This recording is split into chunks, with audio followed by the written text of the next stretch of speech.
Understood. Then I will be going with you. Just so you're aware, I will be monitoring your actions and making notes as necessary. Very good. Thanks for being so agreeable. I'd pull a rose out of my hat as a gift for you if I could. You may spare the pleasantries. I'm just doing my job. You've arrived. Who's this? Me? I'm Spina di Rosula's guardian angel. If you've got a problem, I've got the firepower. Sorry, I got a little carried away there. Call me Navia. I'm a partner of theirs, and will be helping investigate this whole situation. And these are my companions. Would you mind if they join as well? Fine by me. Oh, new helpers? I would be most grateful. Well, let's just say we're tagging along. It's not every day you get to see the secrets behind magic performed on such a large scale. I appreciate your kind interest. Come with me. We'll be heading below stage.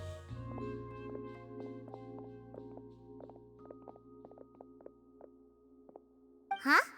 Below stage? Yes, a world of secrets is hidden beneath this magic box, prepared specifically for this switcheroo trick. But before I reveal everything, you should have a look first. Notice anything strange here?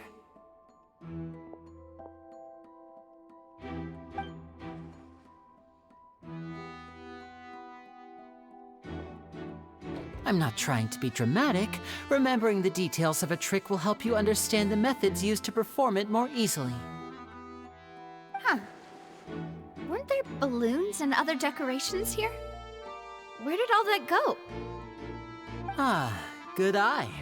That said, you're still far from discovering the answer. The back? You mean the inside of the door? What's different about it? Paimon didn't notice anything. Very good indeed. I thought you might not be able to catch that, given that you were sitting in the first row. The back of this door was patterned. Those patterns are now gone, replaced by a smooth wooden board. So, if you put 2 and 2 together, what do you get? Exactly. All right, let's go. I'll tell you how it works as we head down.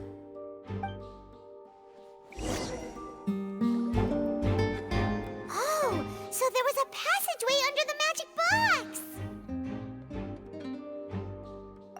box! I knew you'd figure out most of it as soon as you saw this place. The 2 magic boxes are positioned right above the 2 entrances of the tunnel.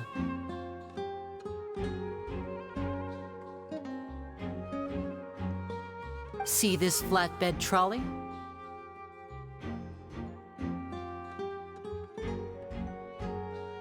The box with the lucky audience member in it would be shuttled over to the other side using the trolley. This trolley can raise and lower and even rotate, ensuring that the box will face in the right direction. I see. So that's the purpose of the box inside another box. Precisely. The inner box would descend after the audience member was put inside and be moved along the trolley, all while the outer box would remain on stage as if nothing had ever changed. So that's how you did it!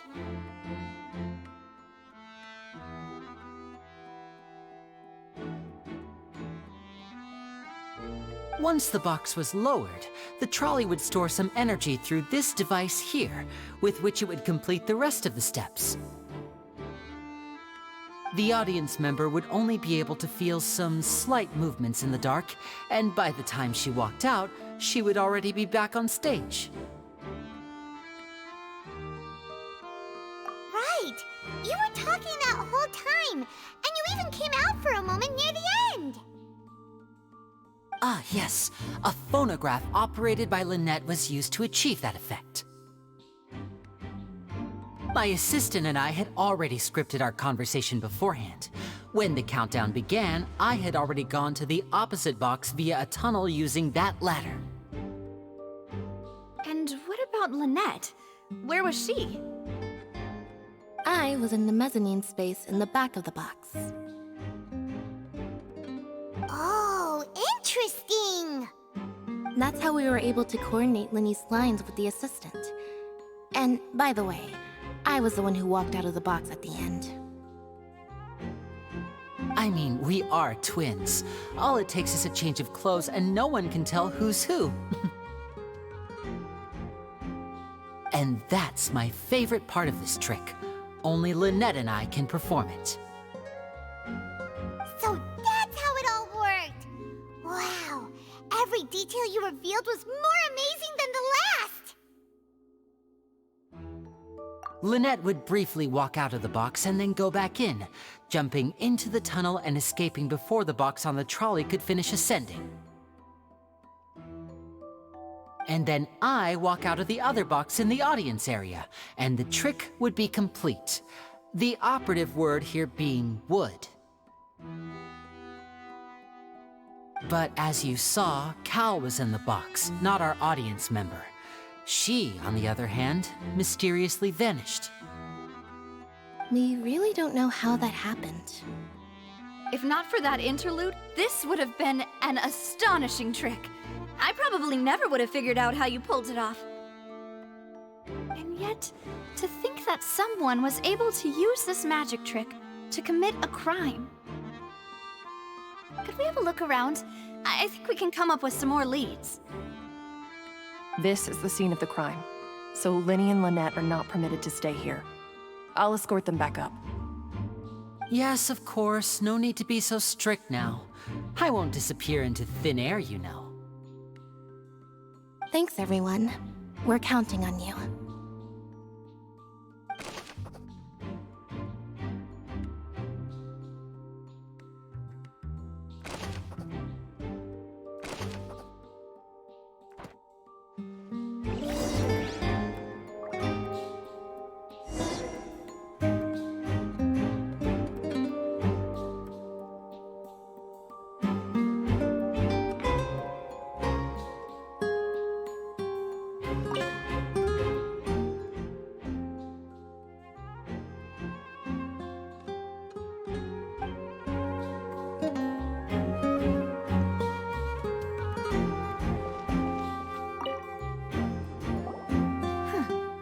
What's this?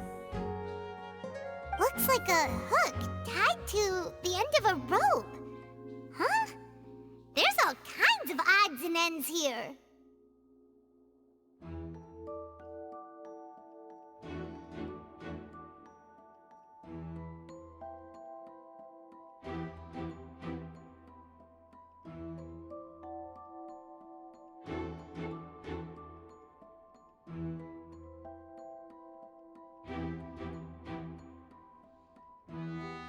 Perhaps it was a prop for a different trick.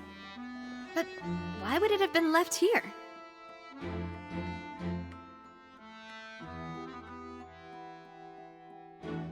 Whatever it is, let's make a note of it first.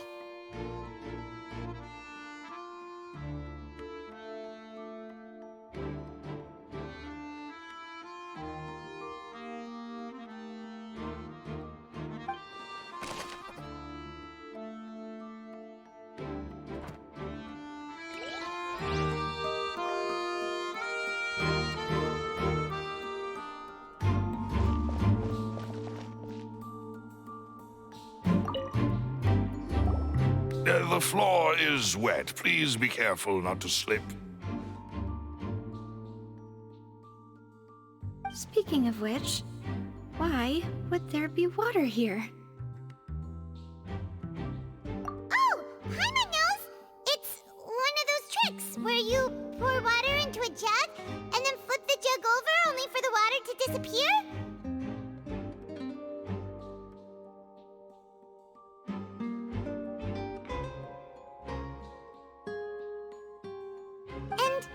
Here's a broken vase!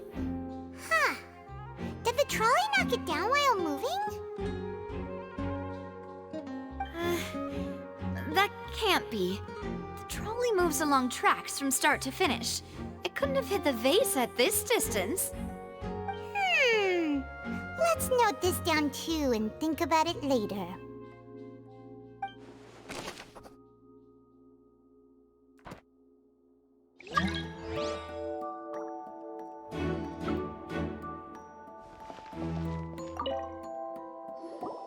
Oh, these are the clothes that the lady chosen from the audience was wearing, right?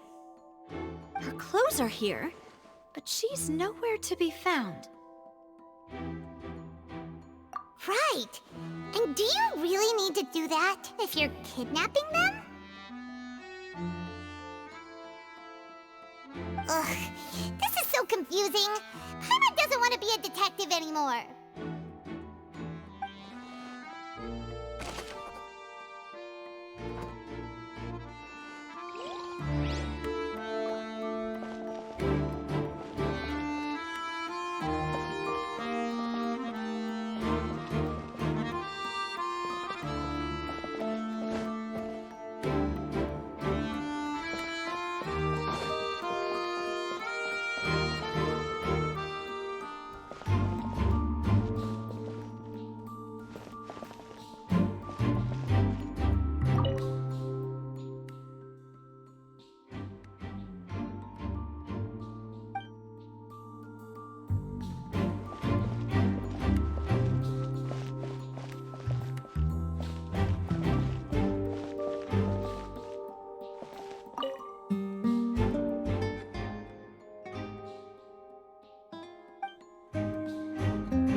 What is this place?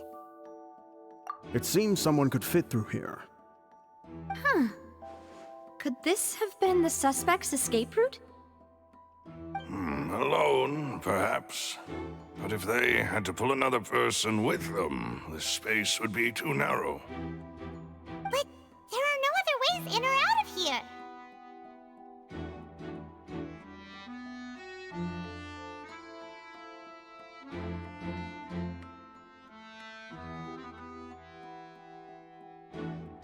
Oh, you're right! Let Paimon write that down.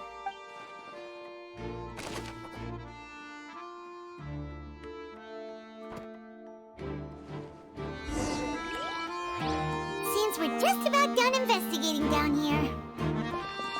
Yes, let's head back up.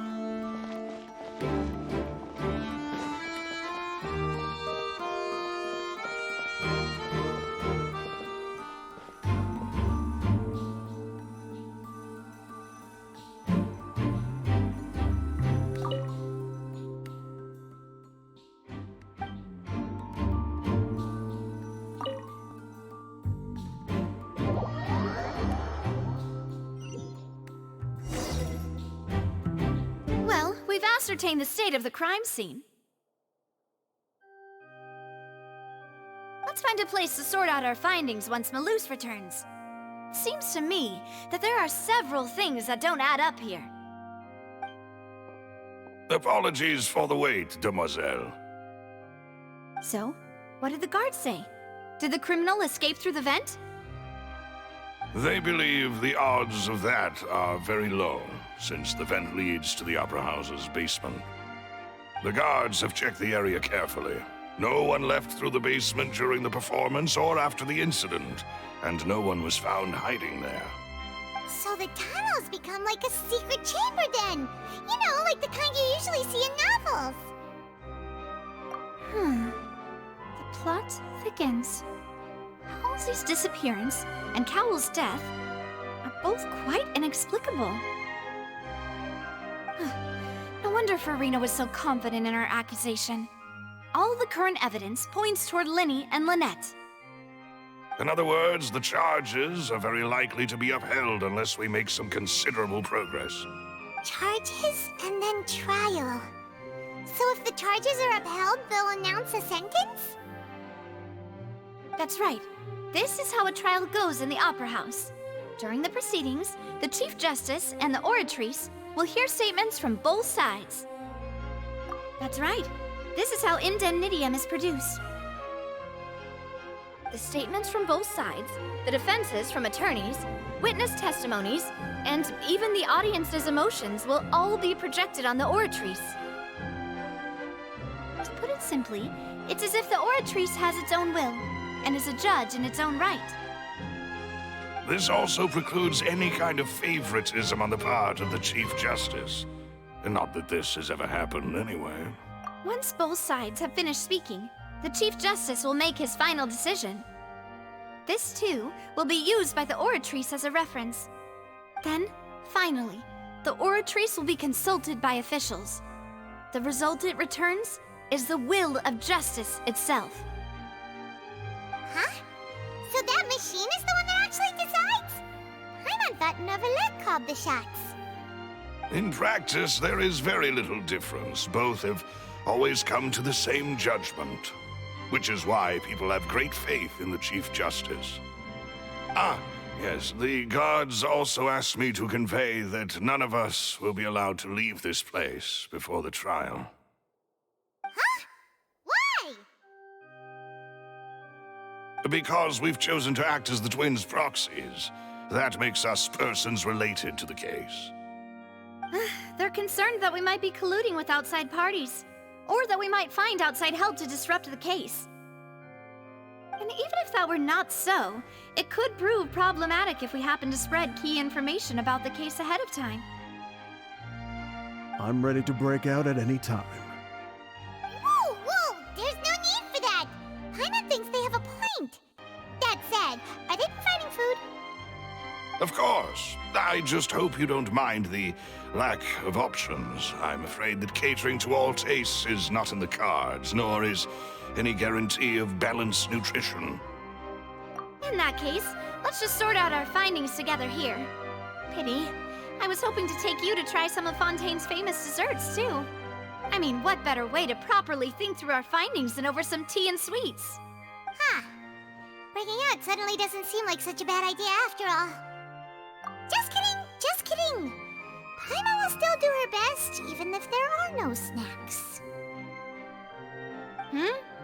What do you mean, no snacks? Of course we'll have snacks.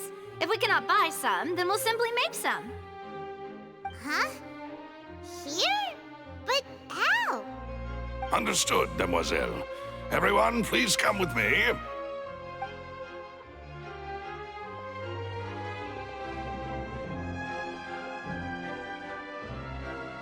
Wait, you're carrying a portable stove with you? Yes, I must be prepared to meet the Demoiselle's baking needs whenever the fancy strikes her. I have eggs, sugar, and almonds at the ready. Good work, you two. Then I'll get to it. Please sit tight for a moment. You'll get to taste my awesome snacks soon enough. These three are quite the interesting group.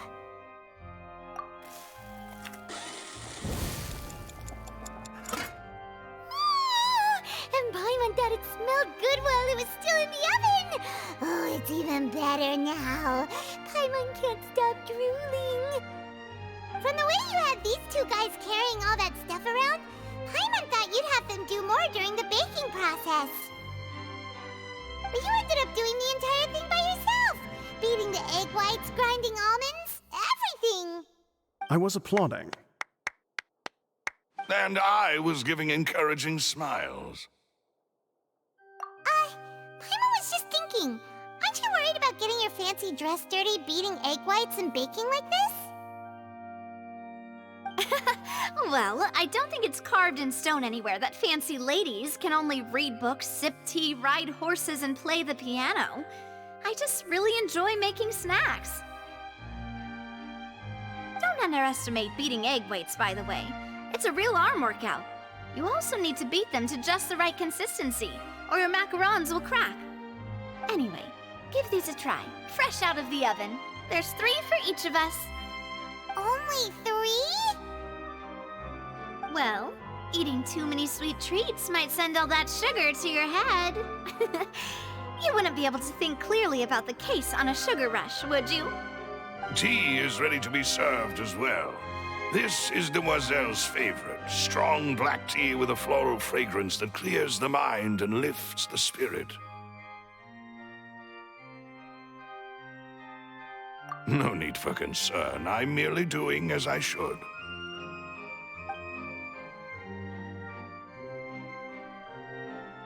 All right then.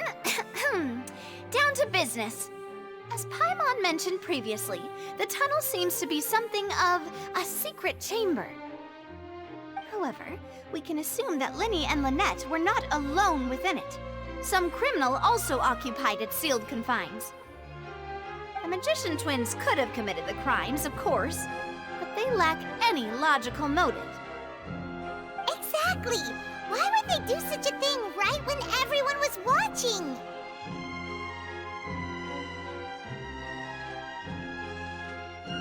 The flower vase and the thud we heard during the performance could indicate some altercation between Halsey and the criminal in the tunnel, resulting in the shattering of the vase, the discarding of her clothes, and her abduction. Perhaps the criminal thought that since she was chosen from the crowd, she would be too easy to identify if she was still wearing the same clothes. Paimon thinks that makes sense, but the real trouble is... True. None of the clues we found thus far support the existence of this third person. But the only people left to consider are both technically victims, whether it's the missing girl, Halsey, or poor Cowl. Huh. Could Halsey have secretly made modifications to the magic props in order to murder Cowl before making her escape? That's right. And even if she had tampered with the setup, she would need to understand the entire trick to pull it off. Nor does she have any motive. The guards said that she has never had any dealings with the Magic Troop's members. Were we not thorough enough in our search? From the sound of things, this is turning into an impossible case. Your macarons are amazing, though, Navia. They smell great! They're nice and crisp and super sweet! They are my specialty, after all. And I see you've already had 5 of them. What? 5? Oh, that can't be right! Paimon only counted 3! Honest! Please don't worry about it. At my age, a few less sweets might actually be a good thing. No! Being greedy is one thing, but Paimon knows how to count. Besides, Paimon knows that if she ate too many, then others wouldn't have enough.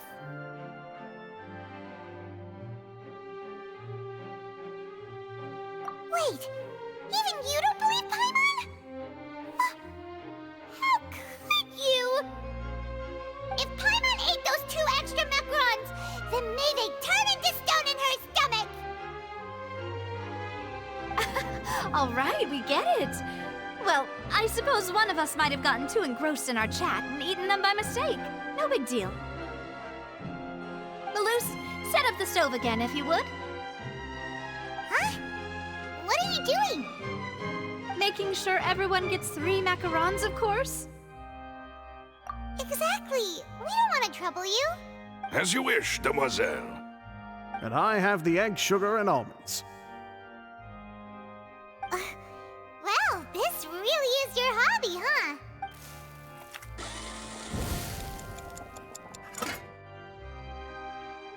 Well, that's it for snack time. I'm going to have another look around the area. I don't know what we're looking for yet, but we've still got some time. As attorneys, I suggest the 2 of you think the case over again. It would be awkward if you got all tongue-tied on stage during the trial. Alright, thanks for your help, and for the snacks. It was nothing. A small task for the Spina di Rosula. Silver, Maloose, it's time to go. I'll be back if I find anything new.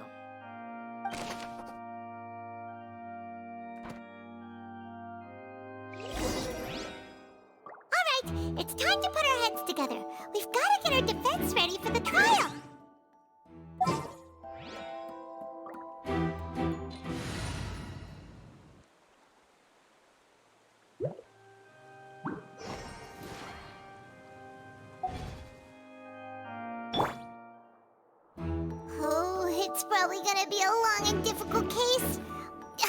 There's no point in worrying about that now. We just need to prepare. Here, take Paimon's notes. They should help you review the situation.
Impossible things don't just happen. We'll get to the truth one way or another. Just relax. Even if everyone else suspects Lenny and Lynette, at least we will be supporting them from the stands. Besides, I doubt Farina understands any more about what happened than we do. Thanks, Navia. Well, we'll be going then. Best of luck to you.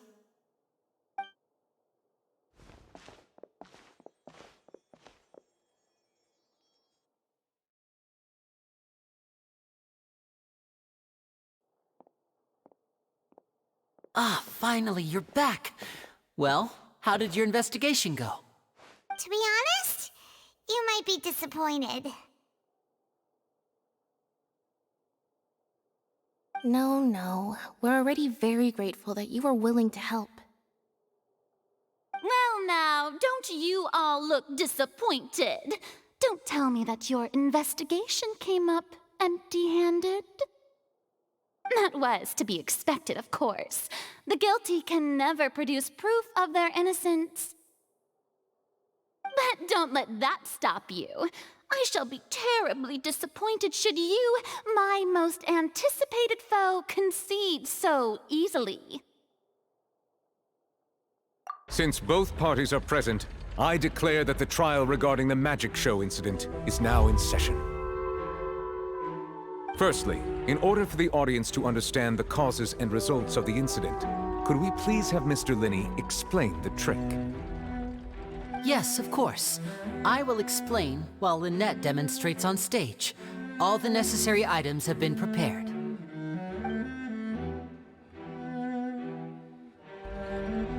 Thank you, Mr. Linney. In that case, I take your statement to be that You ran to and remained hidden within the magic box in the audience stands once the trick began, and thus could not have committed the crime. Is this correct? Yes, that's correct, Your Honor. In that case, I call upon the prosecution. Lady Farina, do you wish to refute his statement in any way? Why, of course I do. Allow me to take the first shot and break this case wide open. Mr. Linney is clearly lying. There is no way you could have been in the box the whole time if you were to abduct Halsey and murder Cowell. In fact, I'd say you were hardly in that tunnel at all.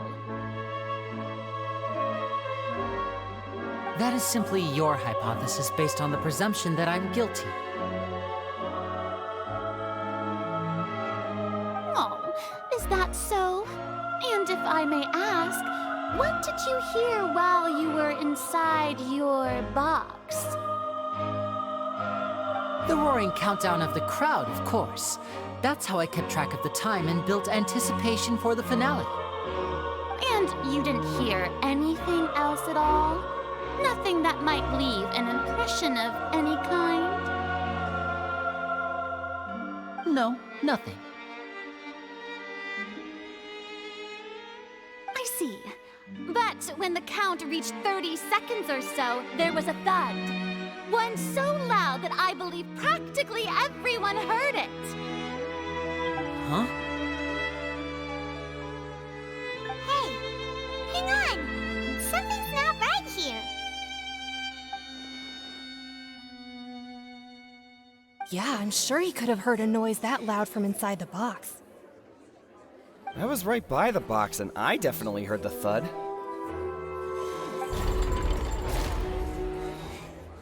Look at those scales. Could those mean... Well then, ladies and gentlemen, allow me to use the words of the magician himself. You never know what can happen in the blink of an eye. Indeed, it seems his alibi can also collapse in the blink of an eye. Of course, I have armed myself to do far more than smash your alibi. Confidence cannot go unfounded, and my foundations are rock solid. Tell me, aren't you and Lynette actually from the House of the Hearth? The House of the Hearth?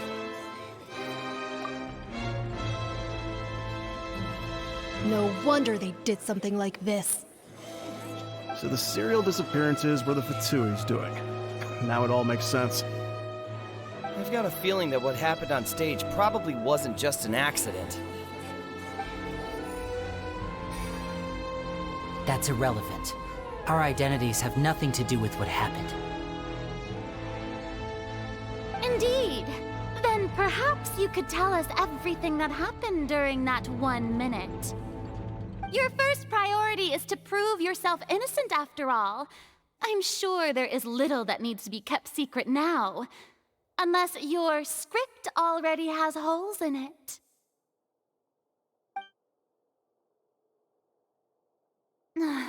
The Outlander is speechless. My, oh my, don't they look flabbergasted? Now comes the infighting and discord, I suppose. This was almost too easy. Oh, good thing I made all those preparations. Seems the all-nighter I pulled last night is really paying off. Hey, Linny! Why didn't you tell us this before? Order! Order!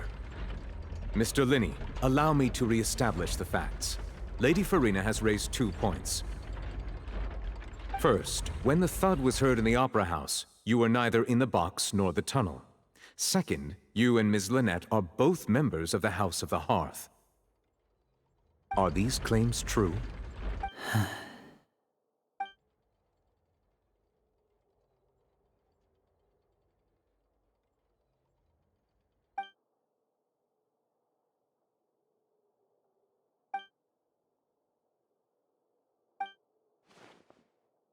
Please answer my question, Mr. Linney.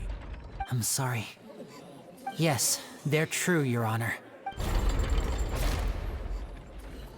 I knew it! Well, that's it. We might as well move on to the sentencing already. What should we do now? Granted.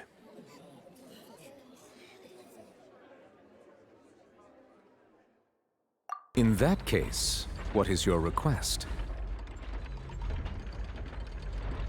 Is that really necessary? They're already as good as guilty. The defendant deceived their own attorneys. What is there left to discuss? Order! Order, I say! Your request is reasonable, and we shall adjourn. This trial will reconvene in 1 hour. So you would stick to Mr. Linney's defense even after knowing what you do now? You certainly have more professionalism than I thought. In that case, my dear audience, let's allow the joy of victory to steep for a little while longer.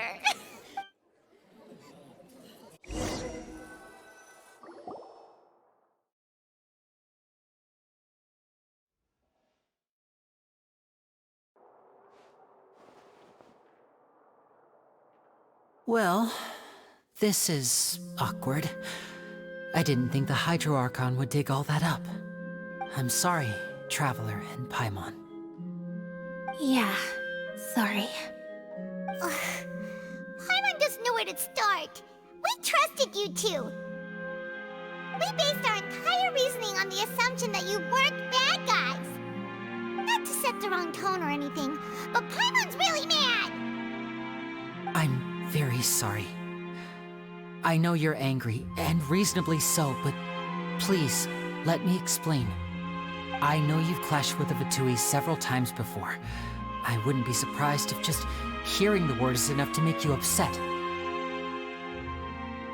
But our organization is very, very large, and the Harbingers have very different personalities and goals. Right now, we want to save people. As many as we can. That's right. I'm sure we're on the same page when it comes to this nation and the disaster that its people might face. I knew if it weren't for our respective identities, we could become good friends. That's why I didn't wish to flat out lie to you, but chose to hide some details instead. The truth is very important, but being completely transparent about everything would see us spending more effort than we need to.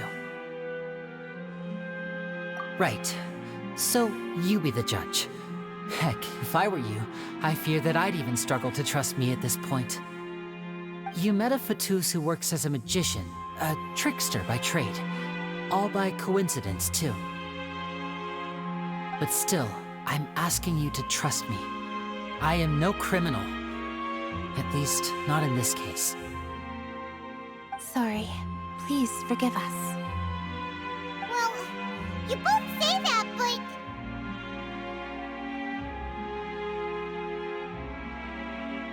Right, let's hear your answer first, and no lies now! Of course. I'll answer any question you ask. We've been trying to find out how the Oratrice operates. We want to know why it has a consciousness. Why can it deliver sentences accurately? During our investigations, we learned that the machine's core is beneath it. From that moment on, Lynette and I have been designing this box swap trick, with the objective of getting close to the core. Is that why you needed a whole minute? That's right. In truth, the audience would take about 75 seconds to count down from 60, while I would only need 15 to get to the opposite box. So, after jumping into the tunnel, I accessed the Opera House basement via the vent, and went to investigate the room in which the core is stored. That air vent was created during the construction of the tunnel specifically to execute this step. Well, nothing. As soon as I reached that room and was about to investigate, I heard someone's voice. Which should have been impossible, of course. I was quite certain that I was the only one in the room. That voice seemed to recognize me and tried to speak to me. I chose to err on the side of caution and retreated the way I came. On the way back, I saw the broken vase and the clothes on the ground, but the countdown was almost finished, so there wasn't time to give it any thought. After that, the homicide occurred just as you saw. Well, that explains why you didn't hear the thud. Because of that prophecy I told you about, of course. We must know all we can about this nation's secrets in order to deal with that prophesized crisis. That's the only way we can save everyone. So, there you have it. The whole truth. I swear, I didn't hide anything from you this time. It was never my wish to proceed under this cloud of mistrust either. But like I said earlier, you can be the judge.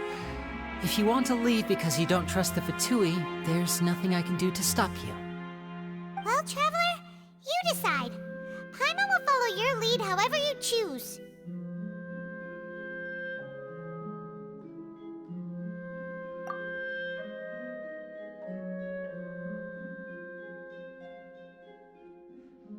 Okay, thank you.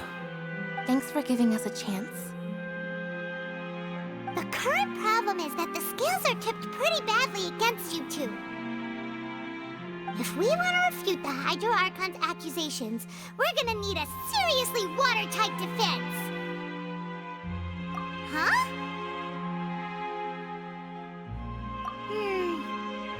Oh, Paimon thinks she gets what you...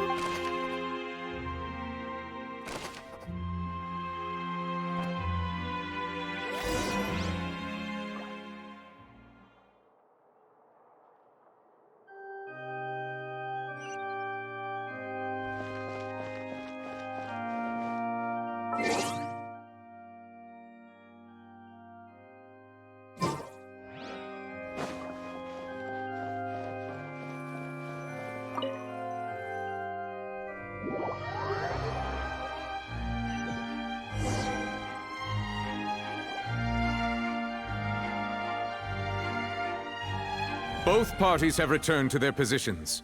Let us continue the trial. When last we left off, Mr. Linney acknowledged the new evidence presented by Lady Farina as fact. Therefore, Lady Farina may continue stating her reconstruction of the events. That took long enough. Now then, if everyone would lend me their attention. At this stage, let's revisit that scene from Linney's perspective.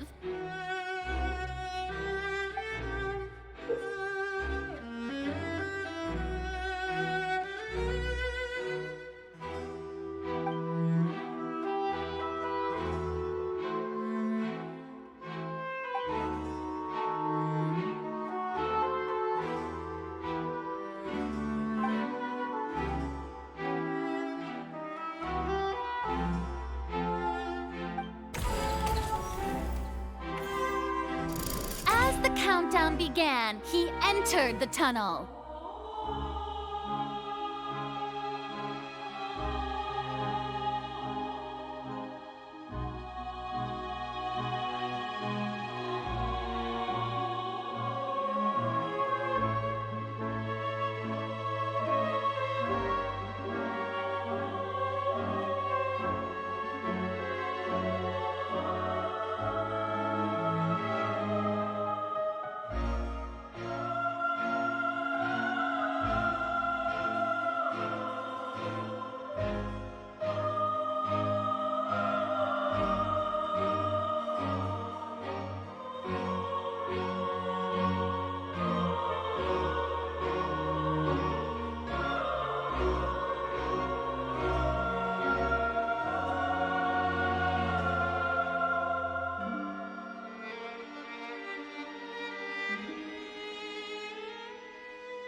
When the flatbed trolley passed, he opened the box and got into an altercation with Halsey, which caused the loud thud.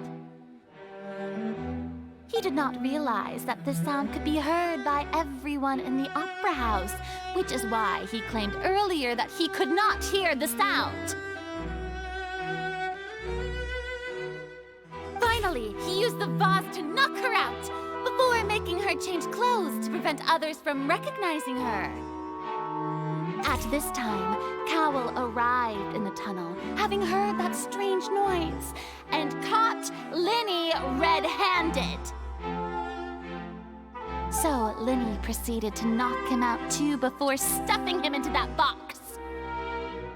Afterward, Linny passed the unconscious Halsey to his accomplice through the magic box in the audience stands, before operating the devices such that Cowell's death would be ruled an accident. And there you have it. That's the truth behind what happened. Does the defendant's side have any objections to Lady Farina's description of the events? The key to refuting Lady Farina is the order of events. What Linny experienced and what he saw.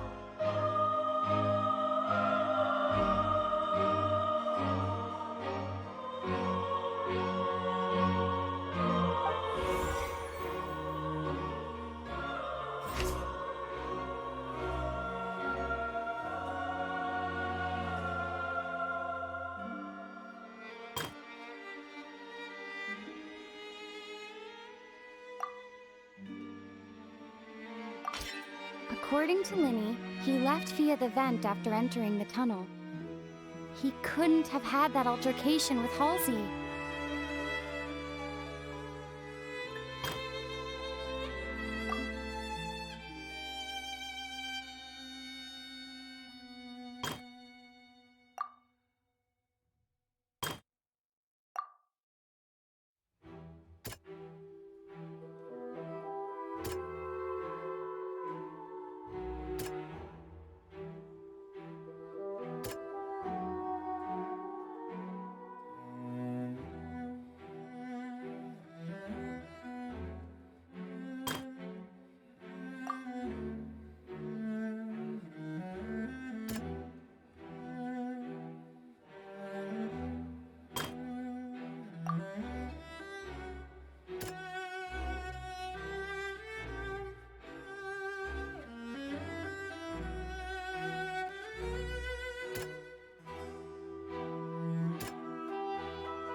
Seems this won't produce a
Lenny went to the room that contains the Oratrice's core. This is the actual truth.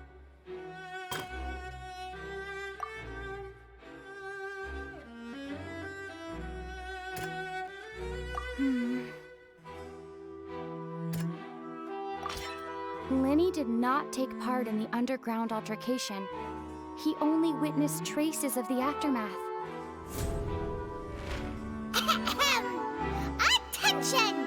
Ace Detective Paimon, when the countdown started, Lenny did indeed go into the tunnel.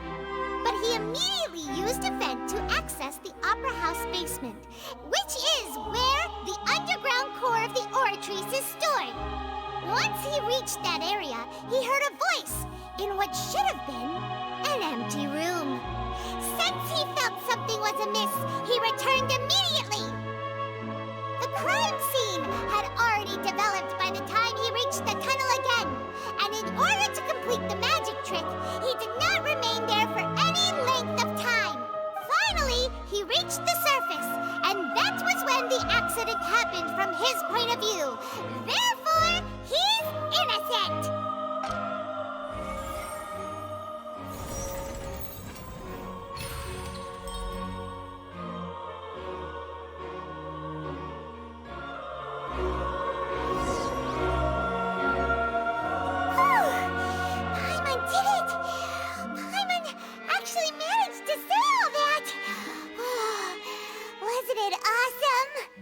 In other words, you believe that he knew nothing of the incident?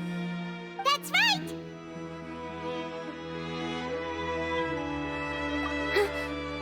My reasoning?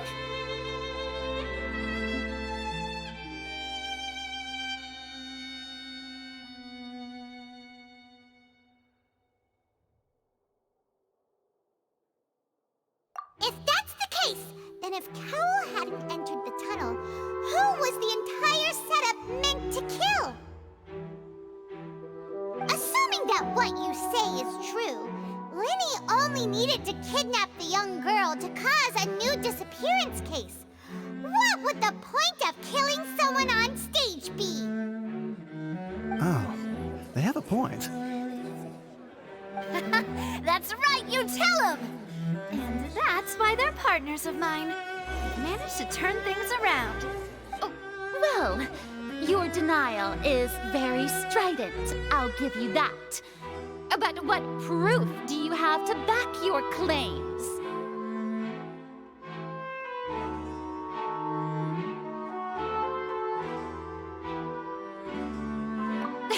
Of course I do. If he had been in the magic box the whole time, how could he have not heard that sound? Why do you ask? You're saying that he wasn't?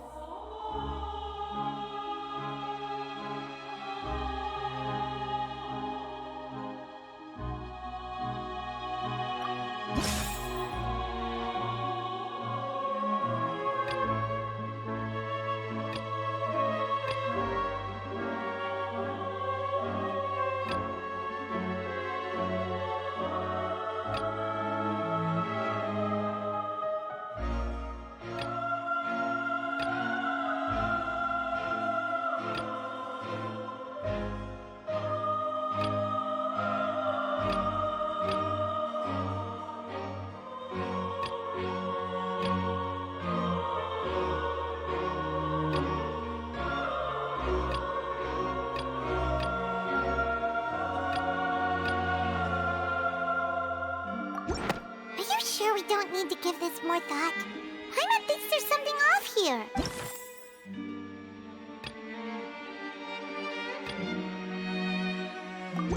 Are you sure we don't need to give this more thought? That's right! Lenny wasn't in the box or in the tunnel. That's why he didn't hear anything strange during the performance. This means that when the crime happened, Lenny had already entered the basement via the vent. The same clue you used to disprove his alibi has now become the best proof! How do you like that? Well played. To think you'd use such logic. Well then, if it wasn't Linny who committed the crimes, then who was it?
The deceased's name is Cowell, Linny's assistant. He would have been able to tamper with the equipment.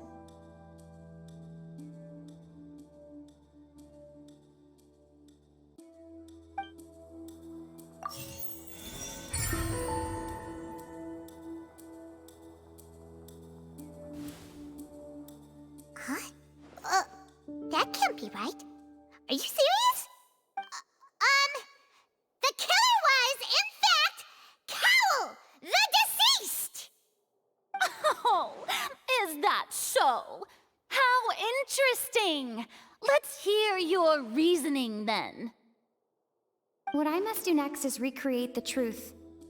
What Cowell did, and how he went from would-be perpetrator to victim.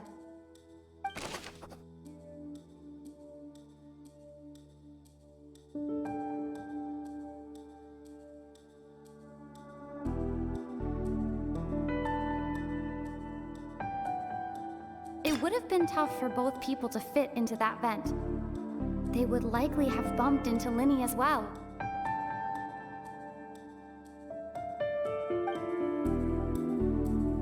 No one entered or left the Opera House through its entrances. So, where would the criminal have wanted to take Halsey?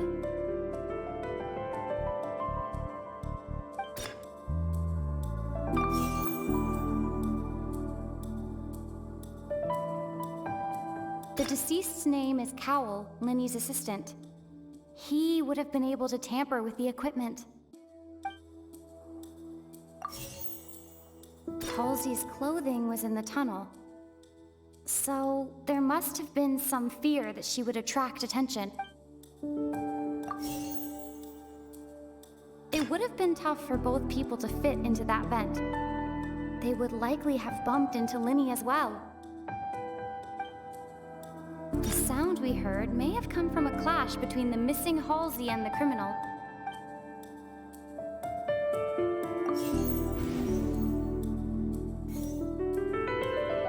The deceased's name is Cowell, Linny's assistant.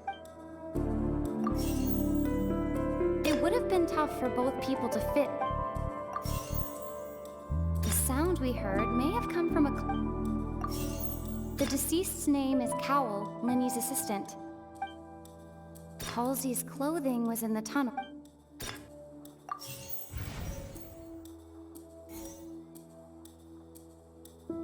It would have been tough for both people to fit into that vent. Linny was not in the tunnel at that moment. The deceased's name is Cowell, Linny's assistant. No one entered or left the...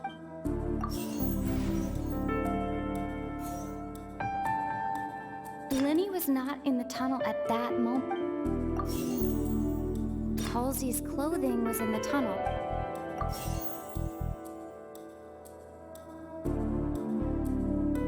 It would have been tough for both people to fit.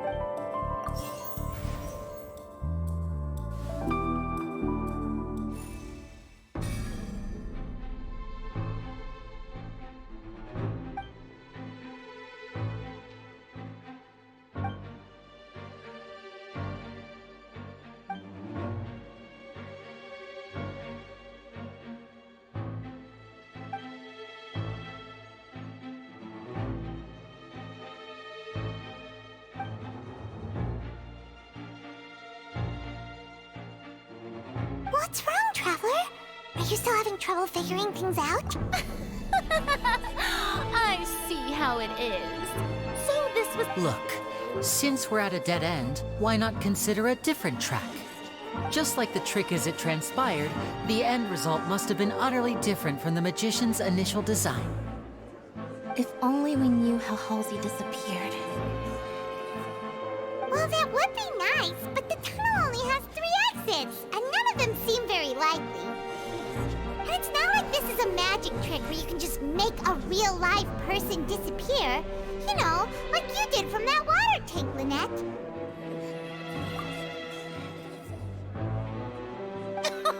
Excuse my interruption, dear opponents, but do you not see that the crowd is growing impatient? There is no greater sin in this opera house than an awkward delay in the performance.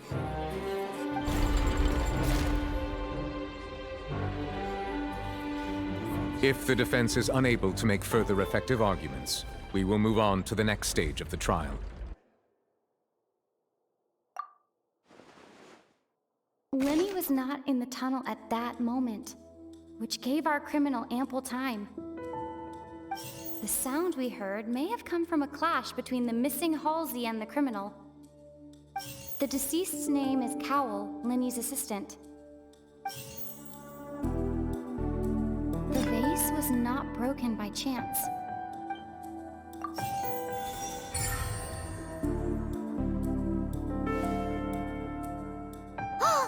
Paimon gets it! It all comes together if Halsey disappeared instead of being kidnapped.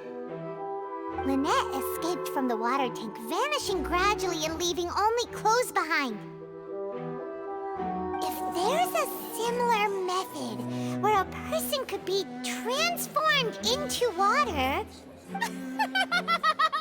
Oh, just a moment, please. I do hope you know how preposterous you sound at the moment.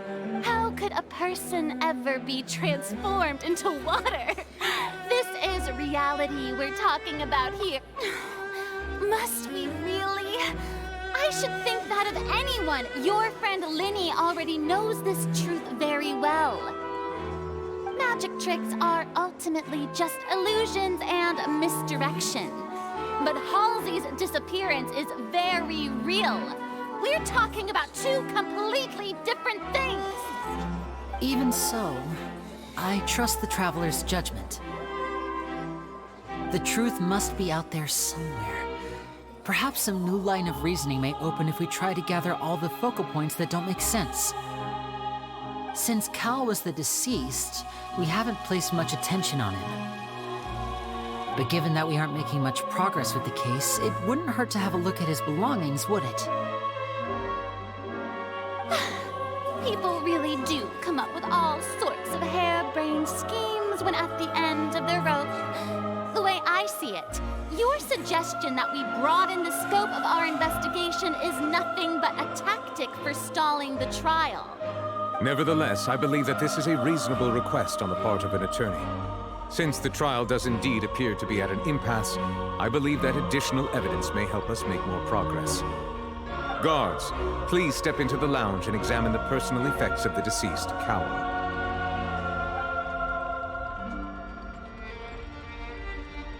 We are still examining the items, but we have already made critical progress that we feel must be shared with everyone post-haste. We discovered several test tubes of fluid within Cowell's baggage, each labeled separately. The notebook in his backpack claims that these fluids are water from the primordial sea. The primordial sea? The note's contents also indicate that Cowell belonged to an organization that sells illegal drugs and that he had an accomplice. The notebook has many entries concerning safe usage of these fluids, in which the keyword dissolve appears many times. One of these tubes was labeled Opera Epiclese, along with yesterday's date. It is empty. The notes also state that these dissolution properties work exclusively on people from Fontaine. It's likely that Halsey was chosen as some sort of test subject. As such, we believe that the defense's hypothesis is, in fact, supported by sufficient evidence. You've gotta be kidding! People dissolving into water? Could something so ridiculous actually be true? Wait a moment. This reminds me of a certain prophecy, but it's just a coincidence, isn't it? If people can become water, does that mean that the water tank's real use was as a means to hide water stains? And if Cowl was targeting that girl... Wait just a minute. Could that mean... You two, with me, quick! Demoiselle, wait! What about your partners? Let's go. Just trust me. Order! Order! It is undeniable that further examination of the deceased's personal effects has yielded some surprising results, but we cannot yet verify the veracity of these clues. Still, let us assume that these clues are indeed authentic, albeit with the understanding that Ms. Halsey has yet to be found. Guards, please continue examining the items along these lines. Mr. Linney, it appears your hypothesis is supported by the evidence, so please continue speaking. Of course. Thank you, Your Honor. If we uphold this hypothesis, I believe that many of this case's seemingly unrelated clues can be connected together. Right! Like the metal hook! That one didn't make sense at all. Let's think about this. Cowell's methods must have something to do with that water from the primordial sea.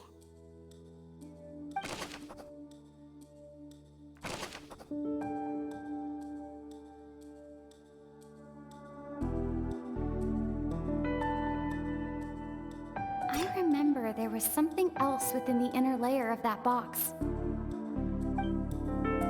Lynette was in the magic box on stage the entire time. I remember there was something else within the inner layer. The water from the primordial sea should have... The rope that strung the water tank up was lit by the fireworks and cut. As such, the focus here is on the water and not the tank. Now it seems like the hook rope was not meant for another magic trick, but was instead some form of... The deceased's name is Cowell.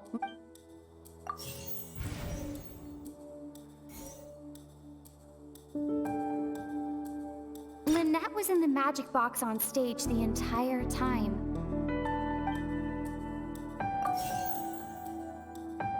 Lynette was in the magic box on stage the entire time. Lynette was in the magic box on stage the entire... The water from the primordial sea... Lynette was in the magic box on stage... The water from the primordial sea... Lynette was in the magic box on stage... I remember there was something else with... There was something else within the inner...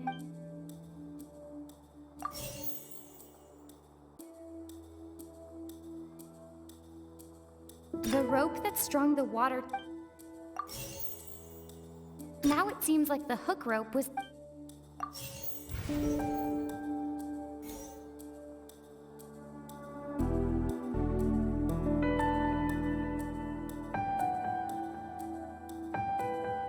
The deceased's name is Cowell, Linny's assistant.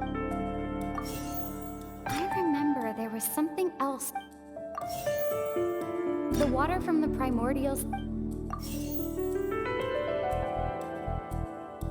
Lynette was in the magic box on... I remember there was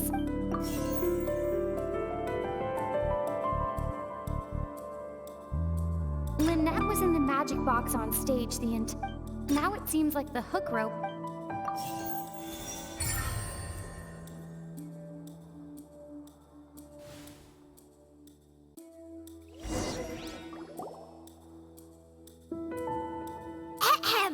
It's Ace Detective Paimon's time to shine again!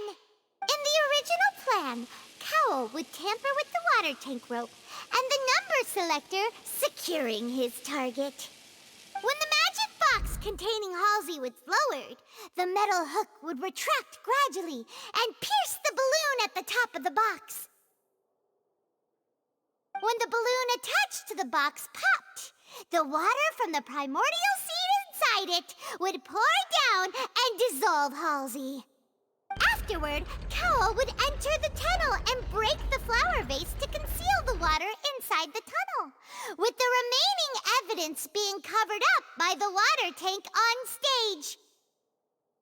But he encountered something unexpected in the tunnel, and wound up being fatally hit by the same water tank he meant to use to cover his tracks. Huh. That does make sense. That actually links together a lot of the more confusing pieces of evidence. Oh dear, what do I do? Even I think they sound convincing now. Have I falsely accused an innocent person? What a humiliation. Now, it seems like the only point of contention remaining is the exact circumstances that led to Cal's death. His notes mentioned he had an accomplice who could be related to the situation.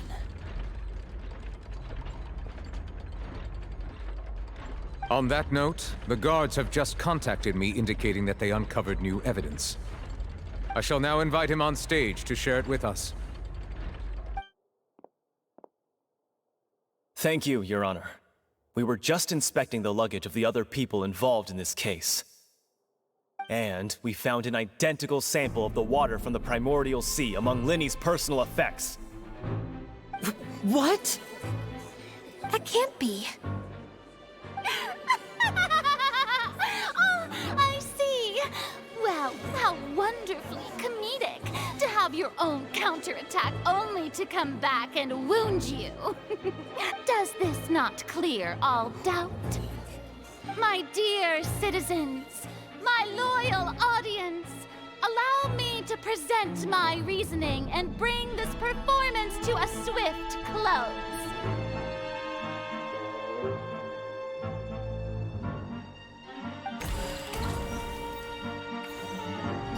Linny did not need to take part in the dissolution of the young woman at all. Indeed, he did leave the scene via the vent.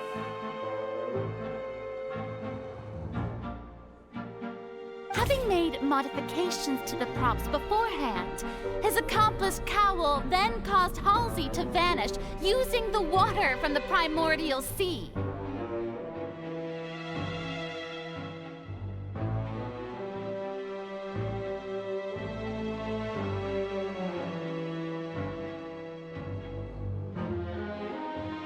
But upon his return, in cruel avarice, Linny desired sole credit and prepared to do away with his partner in crime. Ultimately, he knocked Cowell out, and the tool meant to cover the crime up also became a murder weapon.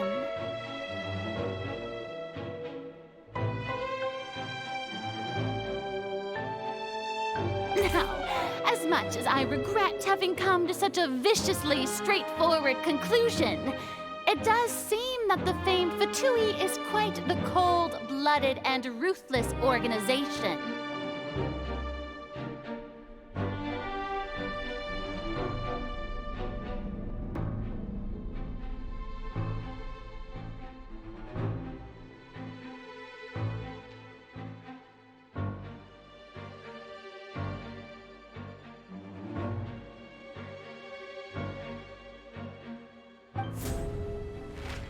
Am I right, Mr. Linny?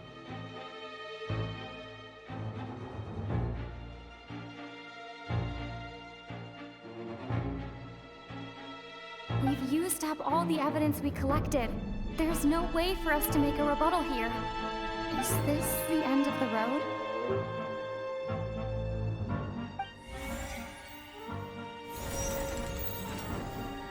Oh no!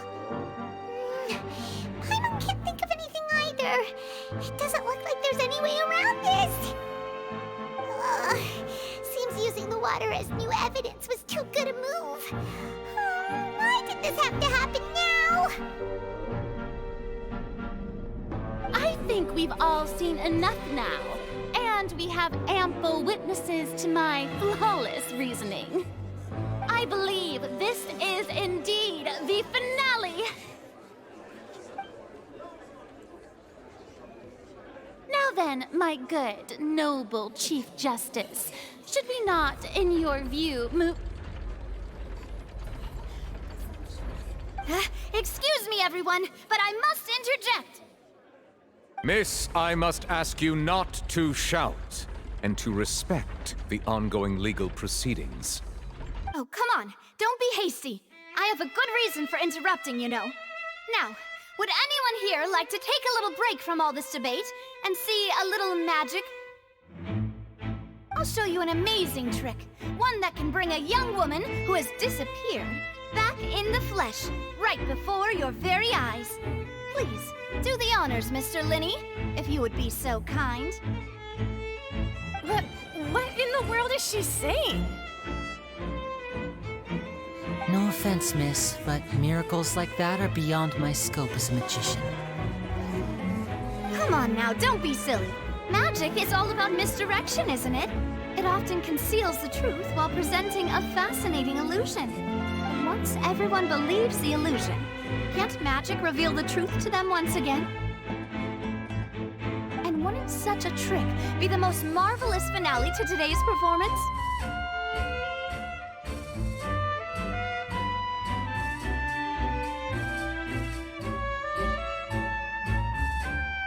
Come on, Lenny and Lynette. Give it another go. Don't worry. Spina di Rasula has made the necessary arrangements on your behalf. But, as the magic makers and stars of the show, I think I should leave the final performance to you. I understand.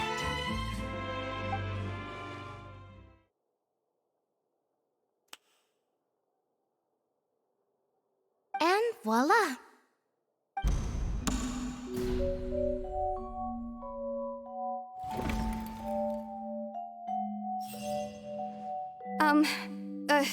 Sorry for the interruption. Wait, isn't that Halsey? So the whole thing about people dissolving wasn't true after all? To be clear, I'm only here because this person told me that if I testified, the merit of doing so would lessen my sentence. I was hiding outside this room listening to the proceedings because I was afraid that I would be the one put on trial. I was just feeling happy that no one had noticed me, and then before I knew it, she caught me. That'll teach you to underestimate us three. Where should I begin? I'm sorry. I'm the one who killed Cowell. I admit it. What? Why? Firstly, my name isn't Halsey. It's Lillian, and I'm originally from Mondstadt. I heard that Linny's show was gonna be a real thriller, but I missed the chance to buy a ticket, so I stole one. That's how I make a living. I steal stuff here and there, and I'd never been caught before. But I was noticed at the harbor a few days ago, and I barely got away. Linny was the one who caught me in the act. Hey, no wonder you look familiar. So you were the thief. Liddy even mentioned that you were pretty skilled. Well, and I thought that would have been the end of it, but then the number selector chose me. He even mentioned the Fortress of Meripede. That's a prison, isn't it? So you can imagine how shocked I was. I thought he was onto me for sure. So I played along with the show while looking for an opening to flee, but then I got water poured on me for no reason, and then someone jumped into the tunnel to nab me. I wasn't going to take that lying down, so I knocked him out and stuffed him into the box. There was nowhere to run from there, though, so I had to change my clothes and hide in a box containing performance costumes. I slipped out after the first guard arrived at the scene and continued hiding inside the opera house. Can a person even hide in there?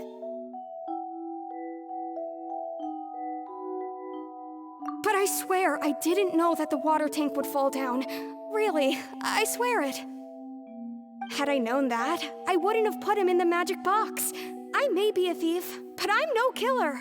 Well, that makes everything pretty clear now, doesn't it? This time, we need to tell the entire story from Lillian's perspective.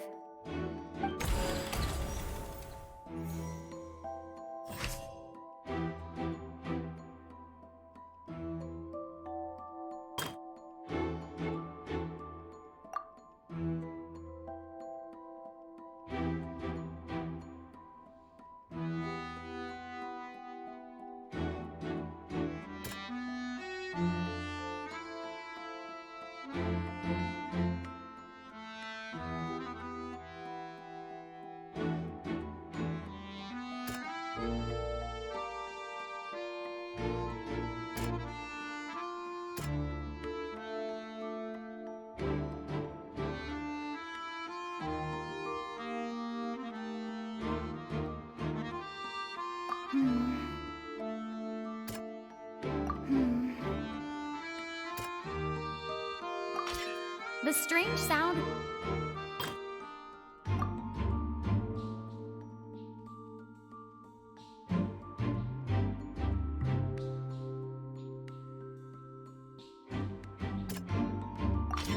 The flower vase was not...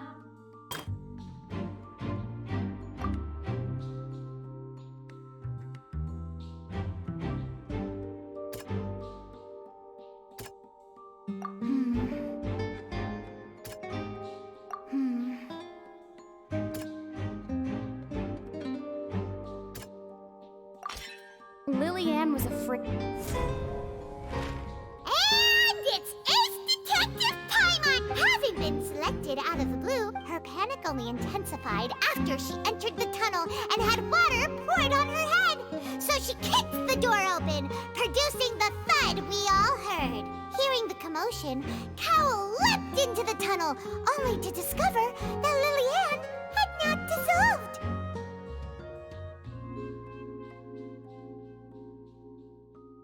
He did not know that Lillian was not from Fontaine, but was a thief who made her way in by stealing a ticket. Mistakenly believing that the water from the primordial sea needed time to take effect, he tried to force Lillian back into the box. The two broke the flower vase during the struggle, but Lillian came out on top, knocking Cowl out and putting him in the box. With no way of escaping, she changed her clothes and hid in the costume trunk until the performance ended.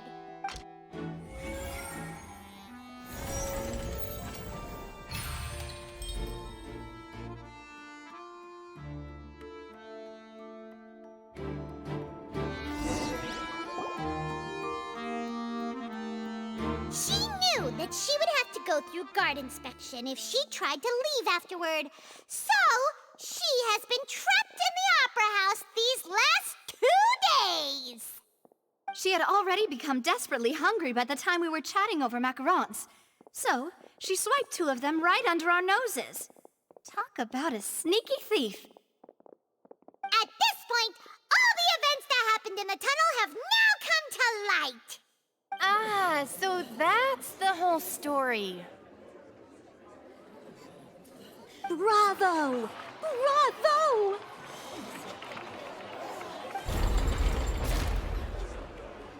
Now then, Lady Farina, do you wish to speak against the defense's statements?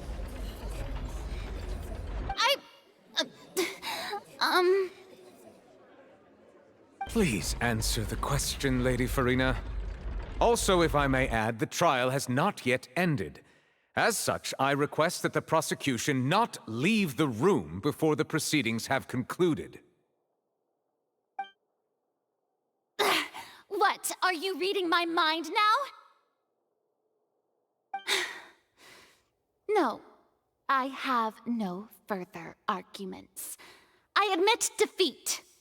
But really, could you at least have left me with some dignity?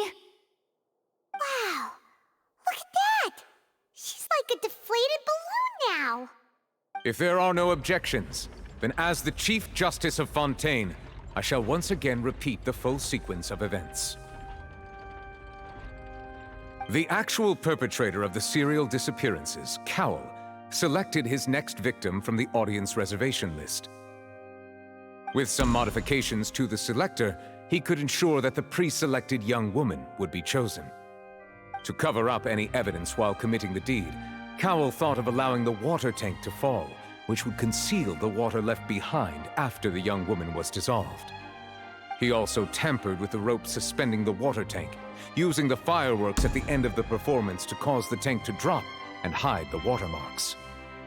He poured the water from the primordial sea into a balloon during the preparation of the magic box and stuck it to the box's lid. Finally, he passed the prepared hook on a rope through the gap in the magic box's door when bringing the young woman to said box. When the magic trick officially began, the box containing the woman was lowered into the tunnel, tightening the hook rope and bursting the balloon containing the water. If all had gone to plan, the young woman would be dissolved at this time. However, Lillian was not from Fontaine and thus fled the box with a loud noise. Realizing that there was trouble, Cowell entered the tunnel and met Lillian. Thinking that the waters had not yet taken effect, he decided to proceed. However, his opponent was more capable than he thought, and he was overcome, knocked unconscious, and placed into the magic box, and thus became his own final victim. Lillian, according to her own statements, then changed clothes and hid until the performance ended, before hiding in other parts of the opera house. As for Linny, he was in the underground structures within the opera house, and was thus ignorant of these happenings. From this reconstruction of events, we can conclude that Linny, the accused, is in fact innocent. While there is much in Linny and Lillian's conduct that should still be investigated separately, this case, at least, can be handed over to the Oratrice to make the final decision.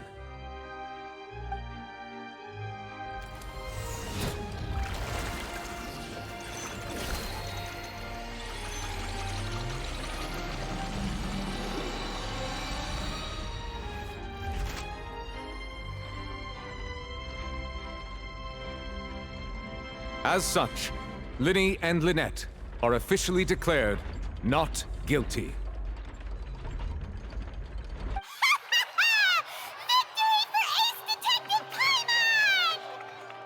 Great work, partners. Thank you all. Thank you so much. Next, I think we deserve an explanation, Guard Vaughn. How did you find the water from the primordial sea in Linny's baggage? Right! Your discovery caused me to make a serious mistake, you know. Or was that not a discovery, but false evidence that you dare to bring before this court? I suspect that the accomplice mentioned in Cowell's notes was not Linny, but you, yes? I'm sure you know what you must do to lessen your sentence. Speak quickly! Unless you want to earn yourself a one-way ticket to Coupon Town. I was just following orders. We were supposed to place blame for the serial disappearances onto Linny, and thus cause suspicion to fall on the Fatui. The higher-ups said this was the best opportunity to do so. And now that your plan has fallen through, and the secrets of the water have been revealed, you have become a liability to said higher-ups, yes? Therefore, you would be wise to tell everything you know and seek the protection of the guards. Yes, I'll tell you everything I know. Our boss discovered that the water can cause people to dissolve. It can also be made into a potion, which, when extremely diluted, can cause people to experience unforgettable exhilaration. We've been in this business for a while now, and have made decent more off it. The disappearances were also the boss's idea. I mean, this is the boss we're talking about. The...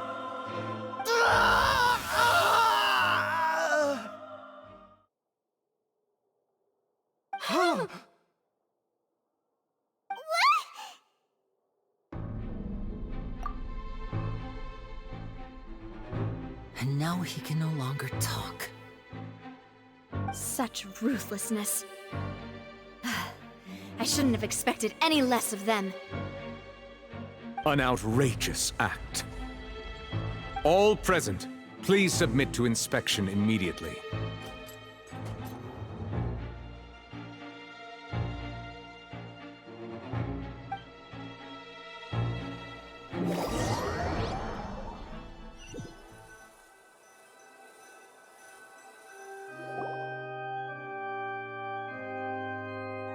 So, we're just going back now?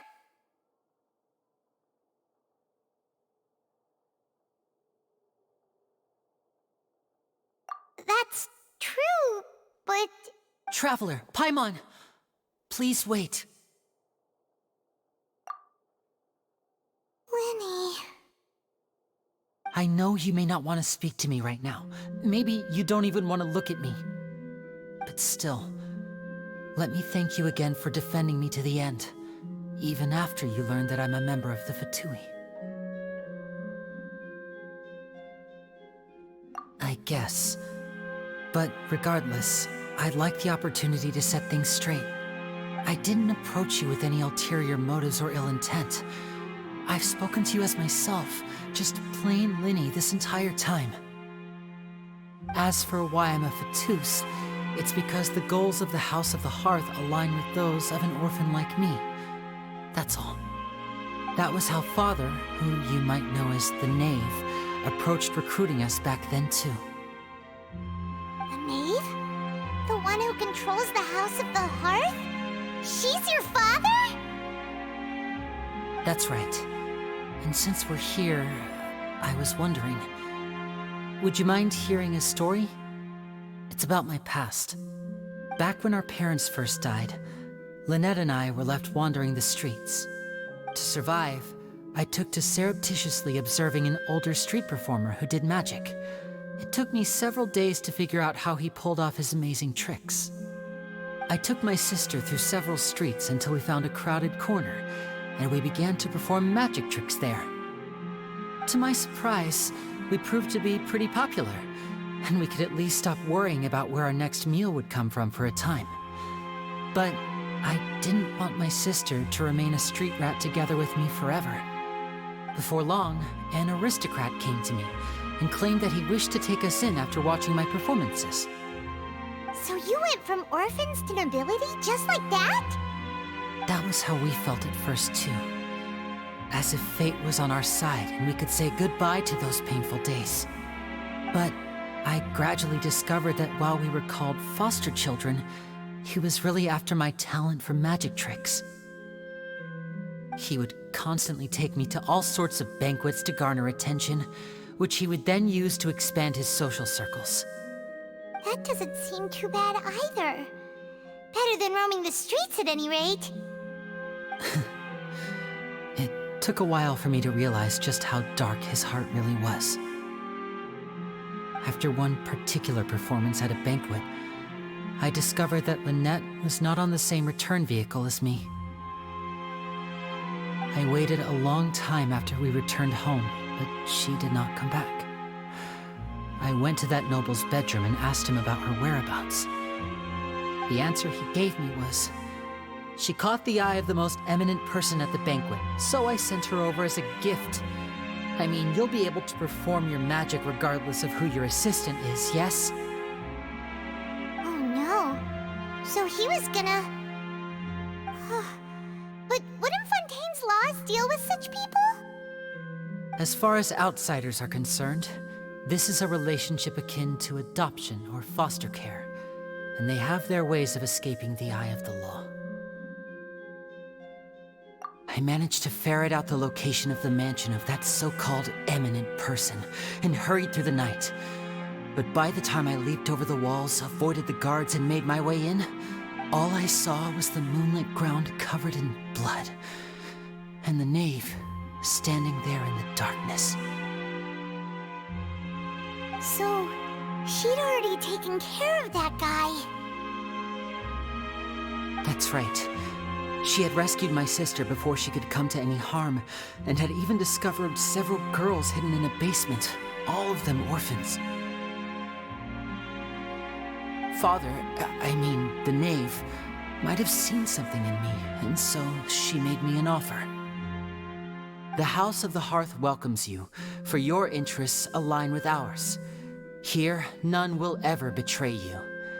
Indeed, betrayal shall never be permitted here. I was hesitant to trust her. I mean, I had just been betrayed by nobles. But she was also quick to destroy the noble who had taken us in at first, giving us back our freedom.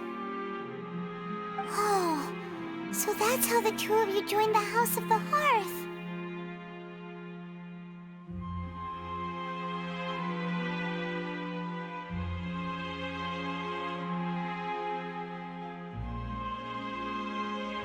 She has her own plans.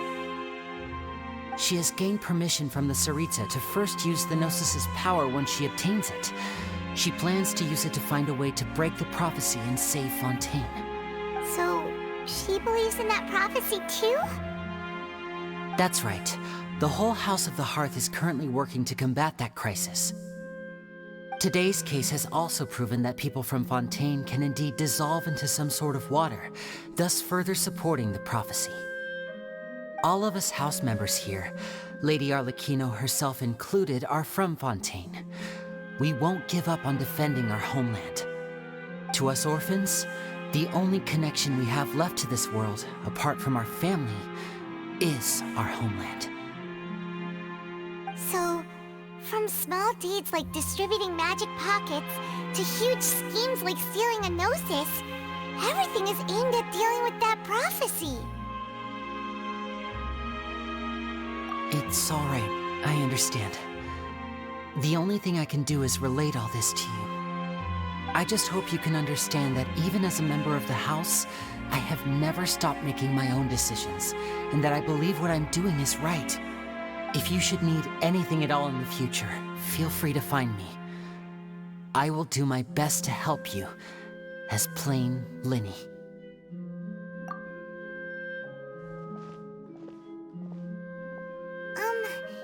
Bye, Linny!